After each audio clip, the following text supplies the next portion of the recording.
జల్పల్లిలోని మోహన్ బాబు ఇంటి వద్ద మీడియా ప్రతినిధులపై దాడి జరిగిన సంగతి తెలిసిందే. దీనిపై తాజాగా బిఎన్ఎస్ సెక్షన్ 118 కింద పోలీసులు మోహన్ బాబుపై కేసు నమోదు చేశారు.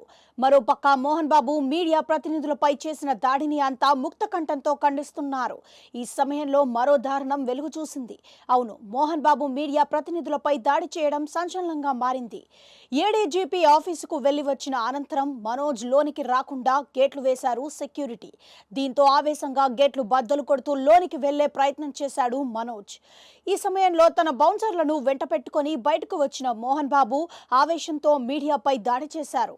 ఈ సమయంలో మీడియా మైక్ లాక్కొని దాడికి తెగబడ్డారు మోహన్ బాబు. ఇదే క్రమంలో టీవీ9 ప్రతినిధిపై విచక్షణ రహితంగా మోహన్ బాబు దాడి చేశారు. ఈ దాడిలో పలువురు మీడియా ప్రతినిధులకు గాయాలు అయ్యాయి. దీంతో మోహన్ బాబు వైఖరిని ఖండిస్తూ తక్షణం ఆయన క్షమాపణలు చెప్పాలని మీడియా ప్రతినిధులు డిమాండ్ చేశారు. మోహన్ బాబు చేసిన దాడిలో టీవీ9 ప్రతినిధికి తీవ్ర గాయాలయ్యాయి. ఇందులో భాగంగా కంటికి చెవికి మధ్య తీవ్ర గాయమైంది. ఈ సమయంలో నొప్పితో విలవిలలాడుతూ శంషాబాద్ ఆసుపత్రిలో చేరారు. దీంతో స్కానింగ్ చేసిన వైద్యులు జైగోమాటిక్ బోన్ 3 చోట్ల ఫ్రాక్చర్ అయిందని నిర్ధారించారని అంటున్నారు. దవడ పైభాగంలో ఉండే ఈ జైగోమాటిక్ బోన్ 3 చోట్ల విరిగినట్లుగా తేలడంతో అతడికి ప్లాస్టిక్ సర్జరీ చేయాలని వైద్యులు సూచించినట్లుగా తెలుస్తోంది. ఈ దాడిని యావత్ మీడియా ప్రతినిధులతో పాటు ప్రజానీకం నాయకులు ఖండిస్తున్నారు.